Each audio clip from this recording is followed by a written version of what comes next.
UAE യിൽ നിന്നുള്ള വിമാനങ്ങൾ റദ്ദാക്കുന്നു. കൊച്ചി ഷാർജ വിമാനം മസ്കറ്റിൽ ഇറക്കിയിരിക്കുകയാണ്.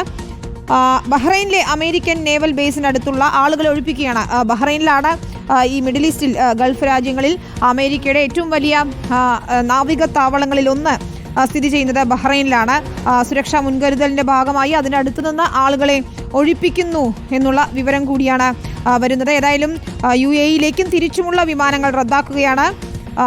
മറ്റ് ബഹ്റൈൻ വ്യോമപാത അടച്ചിരിക്കുന്നു. ഖത്തർ ഈ ആക്രമണം ഉണ്ടായത് തൊട്ടു പിന്നാലെ വ്യോമപാത അടച്ചിരിക്കുകയാണ്. അതുകൊണ്ട് വിമാന സർവീസുകൾ ഇത് കാര്യമായി ബാധിക്കുകയും ചെയ്യും. കൊച്ചിയിൽ നിന്നുൾപ്പെടെ തിരുവനന്തപുരത്തു നിന്നുൾപ്പെടെയുള്ള വിമാനങ്ങൾ റദ്ദാക്കിയിട്ടുണ്ട്. അതുകൊണ്ട് യാത്രക്കാർ പുറപ്പെടുന്നതിന് മുമ്പ് കൃത്യമായി വിവരങ്ങൾ ശേഖരിക്കുക. നിലവിൽ വ്യോമപാതകളെല്ലാം തന്നെ അടച്ചിരിക്കുന്ന ഒരു സാഹചര്യമാണ്. മുൻകരുതൽ നടപടിയുടെ ഭാഗമായാണ് കൂടുതൽ ആക്രമണങ്ങൾ ഉണ്ടായേക്കാം എന്നുള്ള റിപ്പോർട്ടുകളുടെ അടിസ്ഥാനത്തിൽ കൂടിയാണ് ഇത്തരം ജാഗ്രതാ നടപടികളിലേക്ക് പോകുന്നത്. സായികുമാറുണ്ട്. സായി, നമ്മൾ പറയുകയായിരുന്നു മലയാളികൾ ഉൾപ്പെടെയുള്ളവരുമായി സംസാരിക്കുമ്പോൾ അവിടെ ജനവാസ മേഖലയിൽ നിന്നും ആശങ്കപ്പെടുന്ന സാഹചര്യമില്ല. പക്ഷേ അവിടെ എയർബേസിൽ കൃത്യമായി തന്നെ ടാർഗറ്റഡ് ആയിട്ടുള്ള ഒരു ആക്രമണം ഉണ്ടായിട്ടുണ്ട്. പലരും ആ മിസൈലുകളൊക്കെ കണ്ടതാണ്. ഈ ബഷാരത്ത് അൽ ഫത്തിന്റെ ഭാഗമായി പതിച്ച മിസൈലുകളൊക്കെ കണ്ടതുമാണ്. പക്ഷേ ഈ വ്യോമപാതകൾ പലതും അടയ്ക്കുമ്പോൾ ഖത്തർ, ബഹ്റൈൻ, UAE പ്രധാനപ്പെട്ട പ്രദേശ മലയാളികൾ ഉൾപ്പെടെ യാത്ര ചെയ്യുന്ന സ്ഥിരമായി പോകുന്ന സ്ഥലങ്ങളൊക്കെ തന്നെയാണ്. ഇതടയ്ക്കുമ്പോൾ ഒരു ബുദ്ധിമുട്ടിലേക്ക് കാര്യങ്ങൾ പോവുകയും ചെയ്യുന്നു. നിരവധി യാത്രക്കാരെ, വിമാന സർവീസുകളെയൊക്കെ തന്നെയാണ് ഇത് ബാധിക്കാൻ പോകുന്നത്. ഇറാന്റെ ഭാഗത്തു നിന്ന് ഇപ്പോൾ ആക്രമണം ഉണ്ടായി എന്ന് സ്ഥിരീകരിക്കുകയാണ്.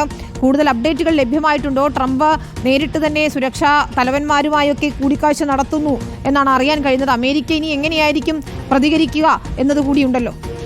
തീർച്ചയായും വിനീത, അമേരിക്കയുടെ ഭാഗത്ത് നിന്ന് ഇനി എന്ത് മറുപടി വിഷയത്തിൽ ഉണ്ടാകുന്നു എന്നുള്ളത് വളരെ വളരെ പ്രധാനമാണ്. ഇപ്പോൾ വൈറ്റ് ഹൗസിൽ ഉടൻ തന്നെ അടിയന്തര യോഗം ഇപ്പോൾ ചേർന്നുകൊണ്ട് കാര്യങ്ങൾ നിരീക്ഷിച്ചു വരികയാണ് എന്നാണ് അമേരിക്കൻ മാധ്യമങ്ങളിൽ നിന്ന് വരുന്ന അപ്ഡേറ്റ്. അല്പസമയത്തിനകം തന്നെ ഇതുമായി ബന്ധപ്പെട്ട അമേരിക്കയുടെ ഒരു മറുപടി നമ്മൾ പ്രതീക്ഷിക്കുകയുമാണ്. തങ്ങളുടെ ആക്രമണം ഏതെങ്കിലും തരത്തിൽ ഖത്തറിനെതിരെയല്ല, ഖത്തർ ഞങ്ങളുടെ സഹോദര രാഷ്ട്രമാണ്. ആ രാജ്യത്തോടും അവിടെയുള്ള ജനങ്ങളോടും ഞങ്ങൾക്ക് കടപ്പാടും സ്നേഹവുമുണ്ട്. അത് എന്നും നിലനിർത്താൻ ഞങ്ങൾ പ്രതിജ്ഞാബദ്ധരാണ്. ഞങ്ങളുടെ ലക്ഷ്യം അവിടെയുള്ള അമേരിക്കയുടെ സേനാതാവളം മാത്രമായിരുന്നു.